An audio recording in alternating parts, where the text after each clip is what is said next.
ನಿಮಿಷದಲ್ಲಿ ಪ್ರಬಂಧ ಮಂಡನೆಗಳು ಆಗ್ತವೆ. ಬೇಂದ್ರೆಯವರ ಜ್ಞಾನಪೀಠ ಭಾಷಣ ಡಾಕ್ಟರ್ ಪ್ರಕಾಶ್ ಗರುಡ್, ದಯವಿಟ್ಟು ಪ್ರಕಾಶ್ ಗರುಡ್ ಅವರು ವೇದಿಕೆ ಬರಬೇಕು. ಎರಡನೆಯ ಮಾತುಗಾರರು ನಾಲ್ಕು ತಂತಿ ವೈಶ್ವಿಕ ಆಶಯ ಡಾಕ್ಟರ್ ಆನಂದ್ ದುಂದುರ್ವಾಡ್ ಸರ್ ದಯವಿಟ್ಟು ವೇದಿಕೆ ಬರಬೇಕು. ಆನಂದ್ ದುಂದುರ್ವಾಡ್ ಅವರು ದೊಡ್ಡ ಮಹತ್ವದ ಕೆಲಸವನ್ನು ಈ ಒಂದು ದಶಕದಲ್ಲಿ ಮಾಡಿದ್ದಾರೆ. ಮರಾಠಿ ಭಾಷೆಯಲ್ಲಿ ಮರಾಠಿ ಲೇಖಕರು ಬೇಂದ್ರೆಯವರ ಬೇಂದ್ರೆಯವರನ್ನ ಕುರಿತು ಬರೆದ ಲೇಖನಗಳು, ಬೇಂದ್ರೆಯವರು ಮಾಡಿದ ಭಾಷಣಗಳು, ಬೇಂದ್ರೆಯವರು ಬರೆದ ಕೆಲವು ಅಪರೂಪದ ಇತ್ತೀಚೆಗೆ ಸಿಕ್ಕ ಲೇಖನಗಳನ್ನು ಕನ್ನಡಕ್ಕೆ ಅನುವಾದ ಮಾಡಿ ನಮ್ಮ ಕುವೆಂಪು ಭಾಷಾ ಭಾರತಿಯವರು ಕಡೆಯಿಂದ ಪ್ರಕಟಣೆಯಾಗಿದೆ, ಕೆಲವು ಹೊರಗಡೆನೂ ಪ್ರಕಟ ಆಗಿದೆ. ಅಂಥ ಒಬ್ಬ ಮಹತ್ವದ ಚಿಂತನಕಾರ ಆನಂದ್ ದುಂದುರ್ವಾಡ್. ಮರಾಠಿ ಸಾಹಿತ್ಯದ ಬೇಂದ್ರೆಯವರು ಪಟ್ಟ ಕೊಡುಗೆ ಎಷ್ಟು ಅಪಾರ ಅನ್ನೋದನ್ನ ನಾವು ಇವತ್ತಿನ ದಿವಸ ಆನಂದ್ ದುಂದುರ್ವಾಡ್ ಅವರ ಬರೆದ ಕೃತಿಗಳನ್ನು ಅನುವಾದ ಮಾಡಿದ ಕೃತಿಗಳ ಮೂಲಕ ತಿಳ್ಕೊಳ್ಬೋದು. ಧಾರವಾಡದಲ್ಲಿನೇ ಒಬ್ಬರು ಶ್ರೀಮತಿ ವಿಜಯ ತೇಲಂಗ್ ಅಂತಿದ್ದಾರೆ. ಅವರು ಮರಾಠಿಯಲ್ಲಿ ಬೇಂದ್ರೆಯವ್ರ ಮೇಲೆ PhD ಮಾಡಿದ್ದಾರೆ. ಅಂಥ ಒಬ್ಬ ಮಹಾನ್ ಕವಿ ಶಬ್ದಗಾರರಿಗೆ ಬೇಂದ್ರೆಯವರ ಕುರಿತು ಮೊದಲ ಗೋಷ್ಠಿ ನಡೀತಾ ಇದೆ. ಈಗ ಡಾಕ್ಟರ್ ಪ್ರಕಾಶ್ ಗೌಡ್ ಅವರು ಬೇಂದ್ರೆಯವರ ಜ್ಞಾನಪೀಠ ಭಾಷಣವನ್ನು ಕುರಿತು ಮಾತನಾಡ್ತಾರೆ. ಎಲ್ಲರಿಗೂ ನಮಸ್ಕಾರ. ಸಮೀರ್ ಜೋಶಿ ಅವರು ಈ ಕಾರ್ಯಕ್ರಮ ಮಾಡೋದು ಅಂತ ಹೇಳಿ ಹೇಳಿದ್ದಾರೆ. ನಾ ಫ್ರೀ ಮಾಡ್ಕೋದಿಂದ ಬಂದು ಕೇಳ್ತೀನಿ.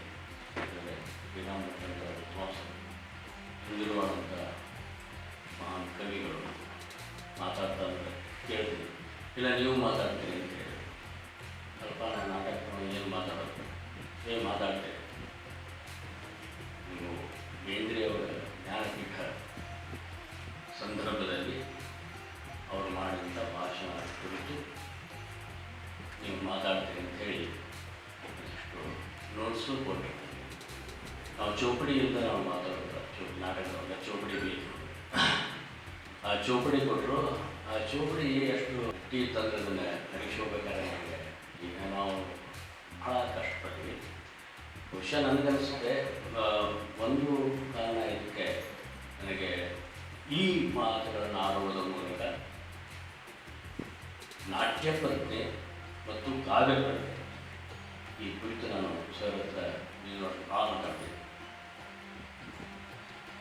ನಾಟ್ಯ ಪ್ರಜ್ಞೆ ಅಂದರೆ ನಾಟಕದವರಿಗೆ ಕಾವ್ಯ ಪ್ರಜ್ಞೆ ಅನ್ನೋದಿಲ್ಲ ಇರದೇ ಇದ್ದರೆ ಅದು ನಾಟಕದ ಒಂದು ಶ್ರೇಷ್ಠ ನಾಟಕವಾಗುವುದಲ್ಲ. ಹಾಗೆ ಕಾವ್ಯದಲ್ಲಿ ನಾಟಕೀಯ ಪ್ರಜ್ಞೆ ಇರಬೇಕು. ಅದು ಕೂಡ ಅದು ಒಳ್ಳೆ ಉತ್ತಮ ಕಾವ್ಯ ಆಗ್ತದೆ ಅಂತ ಅವ್ರ ಜೊತೆ ಮಾತಾಡಬೇಕಾದ್ರೆ ಮಾತನ್ನು ನಾಯಕ ಮೆಲುಕು ಹಾಕ್ತಾರೆ. ಸೊ ನಾನು ಅವರು ಮಾಡಿದ ಭಾಷಣದ ಪೂರ್ವದಲ್ಲಿ ವಿಕ್ರಮ ಗೋಕಾಕರು ಯಾಕೆ ಇದಕ್ಕೆ ಕೊಡಬೇಕು ಜ್ಞಾನಪೀಠ ಅಂತ ಒಂದು ಸುದೀರ್ಘವಾದಂಥ ಒಂದು 15-20 ಪುಟದ ಒಂದು ಲೇಖನ ಬರೆದಿದ್ದಾರೆ. ಅದು ಈ ನಾಲ್ಕುದಂತಿ ಕೃತಿಯಲ್ಲಿ ಇತ್ತೀಚೆಗೆ ಸೇರ್ಪಡೆ ಆಗಿದೆ. ಕೊನೆಯಲ್ಲಿ ಅವರ ಭಾಷಣವೂ ಇದೆ. ಸೊ ನಾನು ಅದನ್ನು ಅವಲೋಕನ ಮಾಡಿ ಒಂದೆರಡು ಪಾಯಿಂಟ್ಗಳನ್ನು ಒಂದು ವಿಕ್ರಮ ಗೋಕಾಕರು ಮಾಡಿದಂಥ ಕೆಲವೊಂದು ಪಾಯಿಂಟ್ಗಳನ್ನು, ಅಂದರೆ ನಾಲ್ಕು ತಂತಿಯ ಶ್ರೇಷ್ಠತೆ ಏನಿದೆ ಮತ್ತು ಅದನ್ನು ಇವ್ಯಾಲ್ಯುವೇಟ್ ಮಾಡಬೇಕಾದ ಏನೇನು ಅವಲೋಕಿಸಿದೆ, ಏನೇನು ಇದನ್ನು ಮಾಡಿದೆ ಅನ್ನೋದು ನಾವು ಸುದೀರ್ಘವಾಗಿ ಬರೆದಿದ್ದಾರೆ. ಭಾಳ ಕ್ರಿಸ್ಪಾಗಿ, ಮ್ಯಾಟಿಕ್ಯುಲಸ್ ಆಗಿ, ಕಾಂಪ್ರಿಹೆನ್ಸಿವ್ ಆಗಿ ಅದನ್ನು ಬರೆದಿದ್ದಾರೆ. ಭಾಳ ಅದ್ಭುತವಾದಂಥ ಅದು ಇಂಗ್ಲೀಷ್ನಲ್ಲಿ ಇರುವಂಥ ಲೇಖನ. ಅದನ್ನು ನಾನು ಸ್ವಲ್ಪ ನನ್ನ ಇದಕ್ಕೆ ನಾನು ಹಿಡಿಯಲಿಕ್ಕೆ ಪ್ರಯತ್ನ ಮಾಡಿದೆ. ಯಾಕಂದರೆ ನಾವು ಟೆಕ್ಸ್ಟ್, ಈ ನಾಟಕದವರು ಟೆಕ್ಸ್ಟ್ ಇಟ್ಕೊಂಡಾಗ ಅದರ ಸಬ್ ಟೆಕ್ಸ್ಟ್ ಹುಡುಕಲಿಕ್ಕೆ ಪ್ರಯತ್ನ ಮಾಡ್ತೀವಿ. ಸೊ ಇದರ ಸಬ್ ಟೆಕ್ಸ್ಟ್ ಏನಿದೆ ಅಂತ ನಾನು ಸ್ವಲ್ಪ ಪ್ರಯತ್ನ ಮಾಡಿದ್ದೇನೆ. ಅದರ ಪಾಯಿಂಟ್ಸ್ ಪ್ರಕಾರ ನಾನು ಅದನ್ನು ನಿಮ್ಮ ಮುಂದೆ ಹೇಳ್ತಾ ಹೋಗ್ತೇನೆ. ಸೊ ಅವರು ಅವಲೋಕನದಲ್ಲಿ ಹೇಳ್ತಾರೆ, 73 ಜ್ಞಾನಪೀಠ ಪ್ರಶಸ್ತಿಗಾಗಿ D.R. ಬೇಂದ್ರೆಯವರ ಕಾವ್ಯ, ನಾಲ್ಕುದಂತಿ ಮತ್ತು ಒರಿಯಾ ಕಾದಂಬರಿಕಾರ ಗೋಪಿನಾಥ್ ಮೋಹಂತಿಯವರ ಮತಿ ಮತ ಕಾದಂಬರಿ ಕೃತಿಗಳನ್ನು ಪರಿಗಣಿಸಲಾಗಿದೆ. ಪಾಯಿಂಟ್ 2, ಬೇಂದ್ರೆಯವರ ಕವನ ಸಂಕಲನದ ಮಹತ್ವ ಜೀವಂತಿಯನ್ನು ಸ್ಪಷ್ಟಪಡಿಸಲು ಈ ಲೇಖನದಲ್ಲಿ ಪ್ರಯತ್ನ ಮಾಡಲಾಗಿದೆ. ಕಾದಂಬರಿ ಅಂತ ಕಾಲ್ಪನಿಕ ಕಥಾನುಕೂಲ ಒಂದು ಕೃತಿಯನ್ನು ಮತ್ತು ಭಾವಗೀತೆಗಳ ಒಂದು ಕೃತಿಯನ್ನು ಒಟ್ಟಿಗೆ ಮೌಲ್ಯಮಾಪನ ಹೇಗೆ? ಎರಡು ಕೃತಿ ಎದುರಿಗೆ ಇದ್ದಾಗ ಮೊದಲನಾಗಿ ಕಾಲ್ಪನಿಕ ಕಥೆಯ ಜೀವನದ ಅದರ ಎಲ್ಲ ವೈವಿಧ್ಯಮಯ ಭ್ರಾಂತಿಗಳ ಪ್ರಸ್ತುತಪಡಿಸುವ ಮೂಲಕ ಯಥಾರ್ಥ ಭಾವವಿರೇಚನೆ ತರುತ್ತದೆ. ಭಾವಗೀತೆಗಳು ಜೀವನವನ್ನು ಅದರ ಸಾರದಲ್ಲಿ ಅದರ ಮೂಲದಲ್ಲಿ ಬಹಿರಂಗಪಡಿಸುವ ಮೂಲಕ ಇದನ್ನು ಮಾಡುತ್ತದೆ.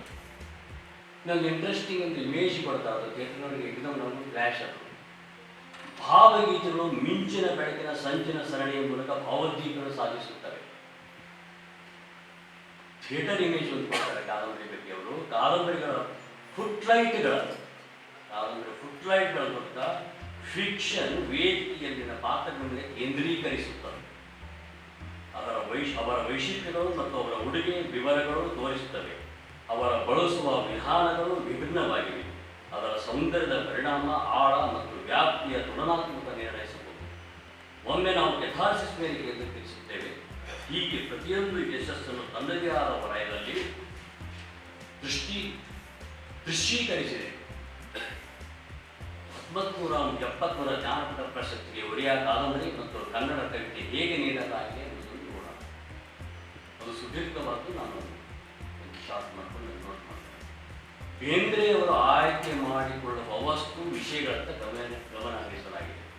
ಅವರ ನಾಟಕಗಳು ಮತ್ತು ಸಣ್ಣ ಕಥೆಗಳು ಜೀವನದ ವಾಸ್ತವಿಕ ಚಿತ್ರಣ.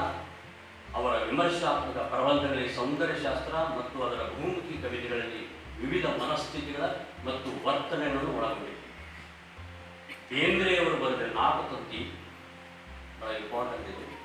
ಬೇಂದ್ರೆಯವರು ಬರೆದಿರುವ ನಾಟಕಂತಿ ಸಮಕಾಲೀನ ಭಾರತವನ್ನು ಜನಸಮೂಹದ ಪ್ರಜಾಪ್ರಭುತ್ವವನ್ನು, ಈ ಪ್ರಜಾಪ್ರಭುತ್ವ ಅದು ಜಾಮೂನ ಮೆರವಣಿಗೆ ಇದರಲ್ಲಿ ಬರ್ತದೆ. ಡೆಮೋಕ್ರಸಿ ಅದರ ಬಹಳ ಪನ್ನ ಮಾಡ್ತಾರೆ ಅವರು. ಡೆಮೋಕ್ರಸಿ ಇಸ್ ಮೋಬಾಕ್ರಸಿ ಅಂತೇಳಿ ಅವರು ಹೇಳ್ತಾರೆ. ಭವಿಷ್ಯದ ಬಗ್ಗೆ ತಲೆಪಡಿಸಿಕೊಳ್ಳಲಾಗಿದೆ.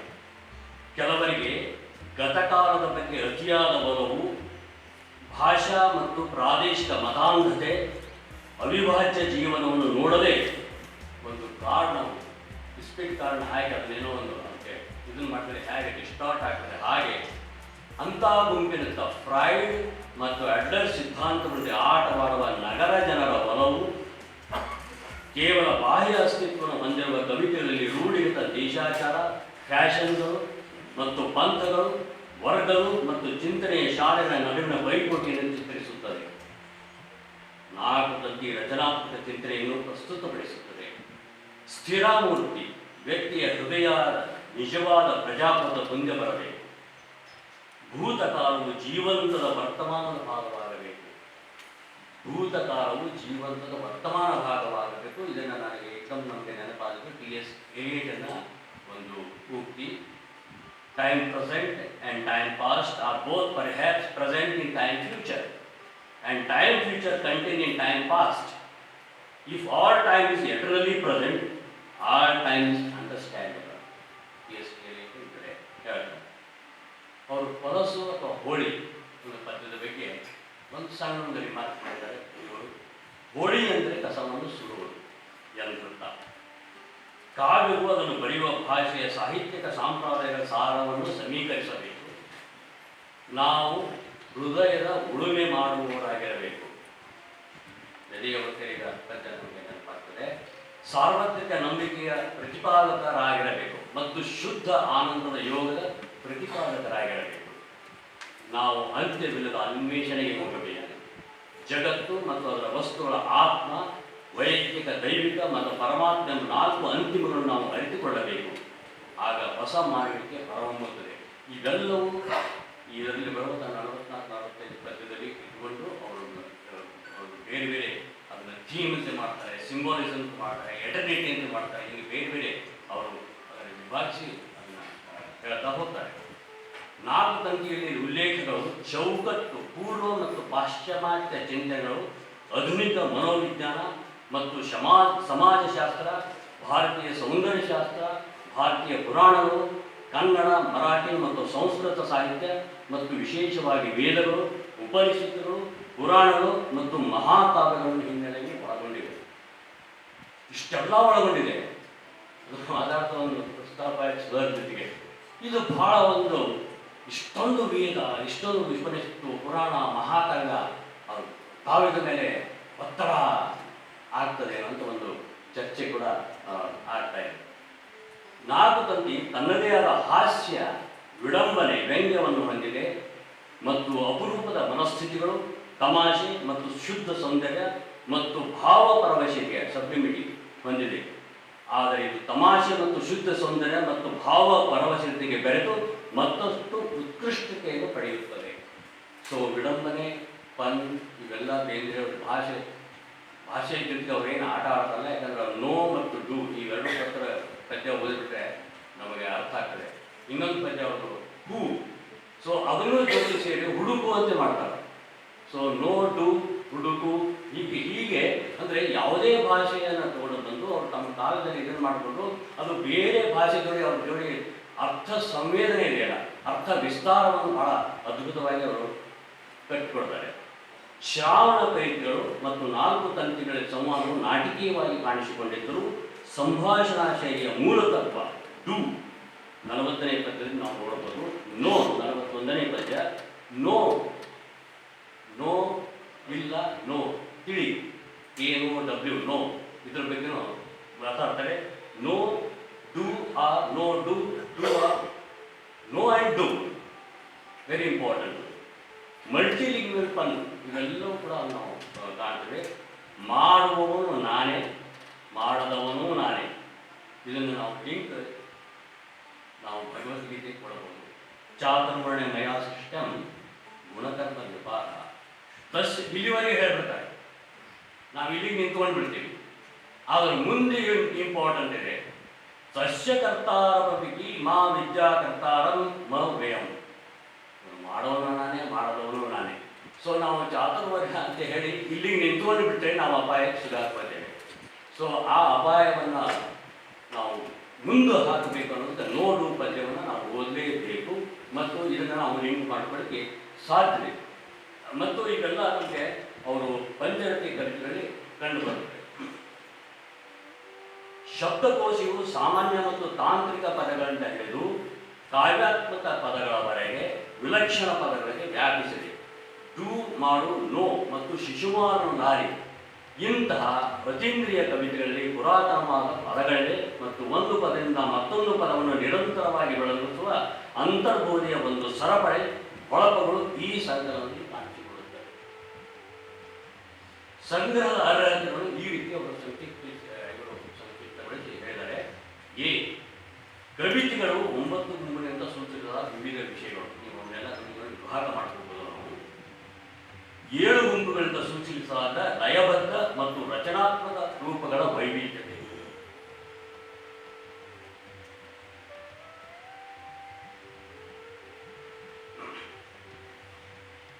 ಅತೀಂದ್ರಿಯ ಅನುಭಾವಿ ಕವಿತೆಗಳು ಮತ್ತು ಆಧುನಿಕ ಸಾಹಿತ್ಯದಲ್ಲಿ ವ್ಯಾಪಕ ಶ್ರೇಣಿಯ ಪದವಿನ್ಯಾಸ, ಅವುಗಳ ತಾಂತ್ರಿಕ ಮತ್ತು ಆಡು ಮಾತಿನ ಶಬ್ದಕೋಶ, ಸೋನೆಟ್ಗಳ ಉದ್ವಿಗ್ನ ಮತ್ತು ಶಿಸ್ತು ಮತ್ತು ಕರಾರುವಾದ ಶೈಲಿ ಮತ್ತು ಹಾಡುಗಳ ಸರಳ ಮತ್ತು ಪಾರದರ್ಶಕ ಪದವಿನ್ಯಾಸ ಎಲ್ಲವನ್ನು ನಾವು ಈ ಬೇರೆ ಬೇರೆ ಅವರು ಬರುವಂತಹ ಕವಿತೆಗಳಲ್ಲಿ ನಾವು ಕಾಣ್ತೇವೆ.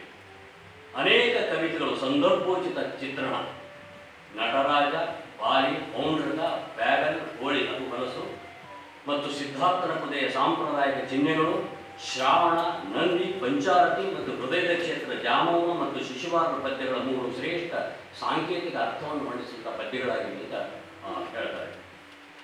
ವಿಡಂಬನೆಯಿಂದ ಹಿಡಿದು ಉದಾತ್ತತೆಯವರೆಗಿನ ವಿವಿಧ ಭಾವಗೀತಾತ್ಮಕ ಭಾವಗಳು ಕೆಲವು ಕವಿತೆಗಳು ಅಸ್ಪಷ್ಟವಾಗಿ ಎಂದು ಸಾಮಾನ್ಯ ಓದಿಗೆ ಅನಿಸಬಹುದು.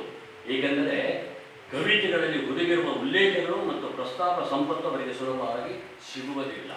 ಅದರ ಬಗ್ಗೆ ಒಂದು ಕಡೆಗೆ ಒಂದು ಒಳ್ಳೆಯ ಮಾತಾಡ್ತಾರೆ ಹೇಳ್ತಾರೆ.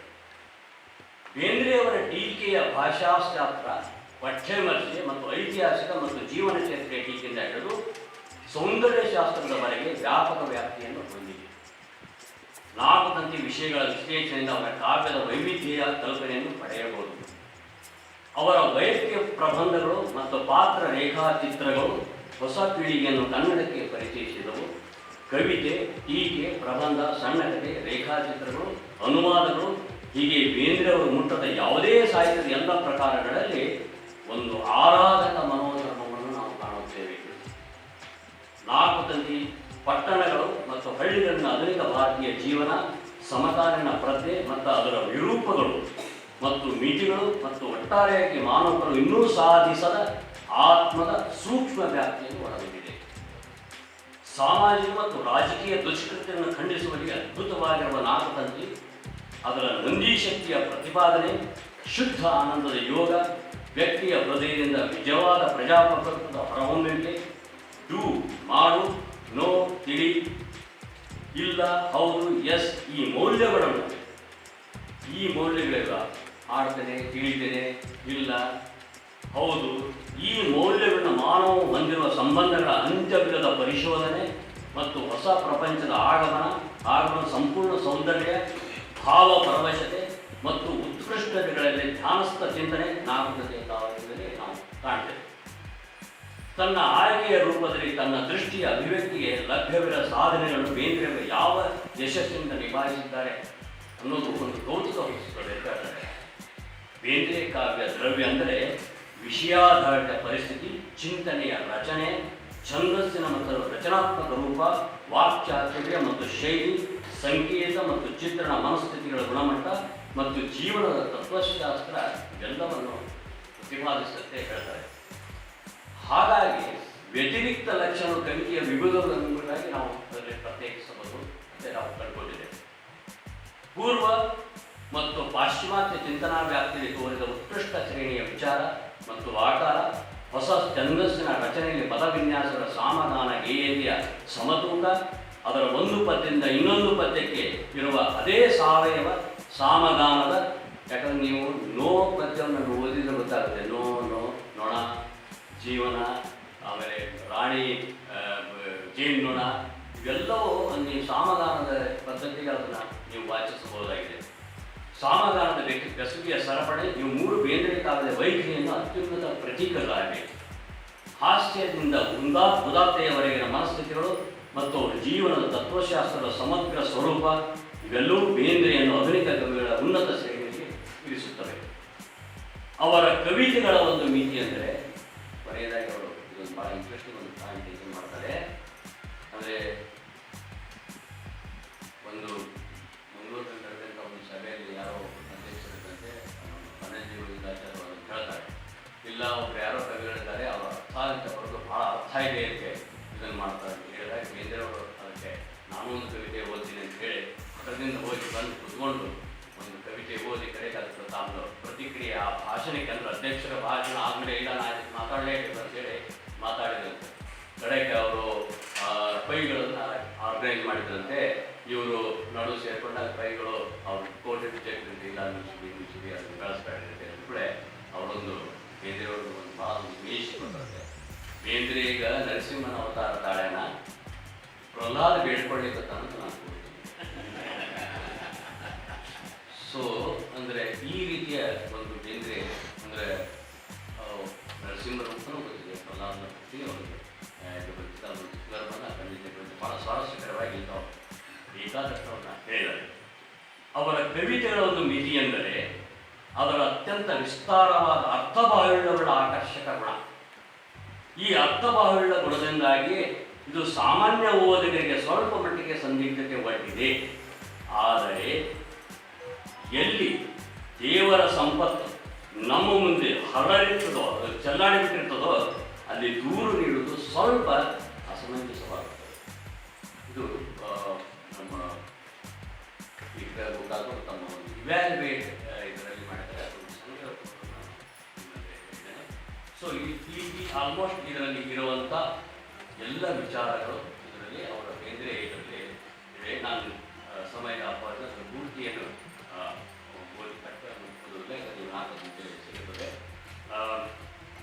ಈ ಅವರು ಇದರಲ್ಲಿ ಇವರು ತಮ್ಮ ಭಾಷಣದಲ್ಲಿ ಫಸ್ಟ್ ಇದರ ಪ್ರಿಂಟ್ ಆಗಿ ನಾನು ಹೇಳ್ತಾ ಇದ್ದೀನಿ. ರವೀಂದ್ರ ಒಂದು ಉಕ್ತಿಯನ್ನು ಅವರು ಇದನ್ನು ಮಾಡ್ತಾರೆ. Matter is a form of spirit, a habitation of spirit, and here in matter itself there can be a realization of spirit. ಜಡವೆಂಬುದು ಚೇತನದ ಒಂದು ರೂಪ. ಚೇತನದ ಆವಾಸ್ಥಾನ ಇಲ್ಲಿ ಜಡದಲ್ಲಿದೆ. ಚೈತನ್ಯದ ಸಾಕ್ಷಾತ್ಕಾರ ಸಾಧ್ಯವಿದೆ.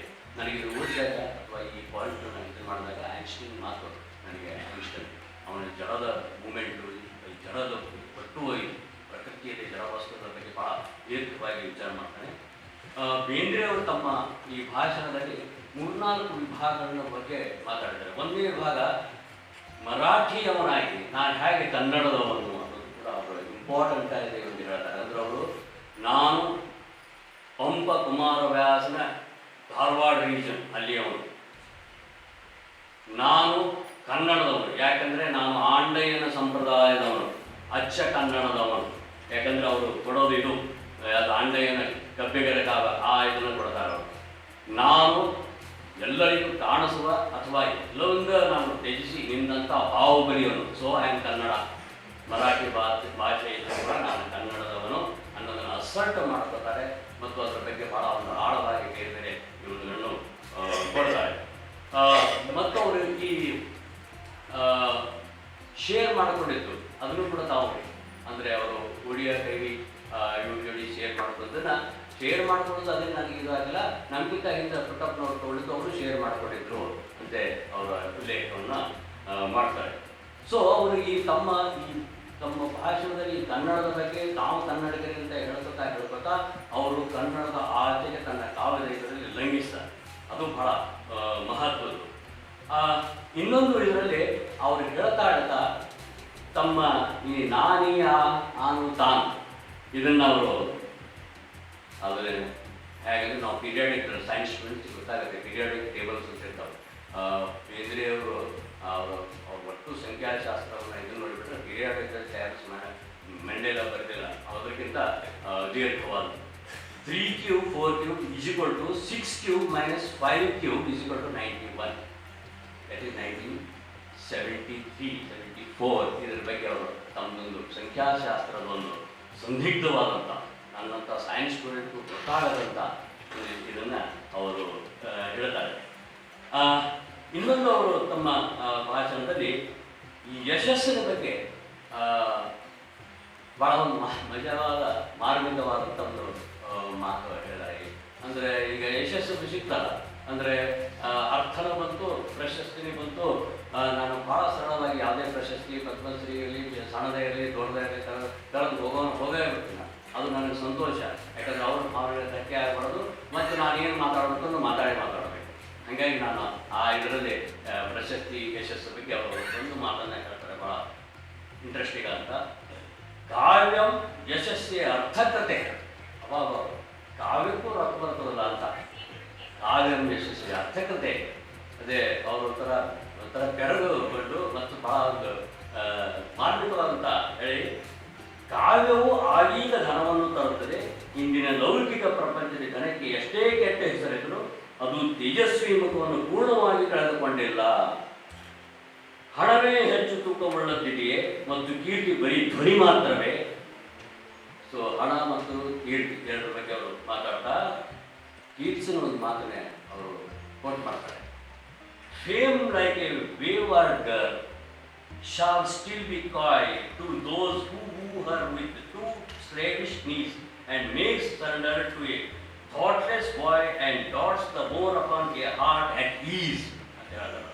ಅಂದರೆ ಈ ಒಬ್ಬ ನವಯುವಕರಿಗೆ ಒಂದು ಇದು ಬರ್ತದಲ್ಲ, ಈ ಪ್ರಶಸ್ತಿ ಮತ್ತು ಇದರ ಅರ್ಥವ್ಯಾಪ್ತಿ ಇದೆಲ್ಲ ಬಂದಾಗ ಒಂದು ರೀತಿಯಿಂದ ರೋಮಾಂಚನಗೊಳ್ಳಲು ಸಹಜ ಅಂತ ಅವರು ಒಂದು ತಮ್ಮ ಕೀಟ್ಸ್ ಕವಿಯ ಹಿನ್ನೆಲೆಯಲ್ಲಿ ಅದನ್ನು ಹೇಳ್ತಾರೆ.